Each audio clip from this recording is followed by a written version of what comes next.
दरम्यान संसदेमध्ये मोदींना प्रश्न विचारणार असं सुद्धा आता ठाकरेंच्या शिवसेनेचे खासदार संजय राऊतांनी उपस्थित केलेलं आहे। संजय राऊत हे हिंदी सक्तीवरती आता त्यांनी प्रतिक्रिया दिलेली आहे। पाहूयात नेमका राऊत काय म्हणतात।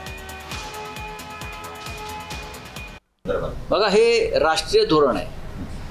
आम्ही पार्लमेंटला जाऊन याच्यावरती मोदींना प्रश्न विचारू। शैक्षणिक धोरण जे ठरवलं जात आहे राष्ट्रीय, हे भारतीय जनता पक्ष त्यांच्या राजकीय सोयीसाठी ठरवतो। हिंदी भाषा आम्हाला येते, उत्तम प्रकारे येते, आम्हाला शिकवण्याची गरजच नाही। किंबहुना नरेंद्र मोदी आणि त्यांच्या लोकांपेक्षा उत्तम हिंदी आम्ही बोलतोय मुंबईमध्ये, आणि मुंबईमध्ये मोठ्या प्रमाणामध्ये हिंदी भाषिक आहेत। महानगरपालिका हिंदी शाळासुद्धा चालवते आमच्या अनेक वर्षापासून, माहिती आहे का तुम्हाला?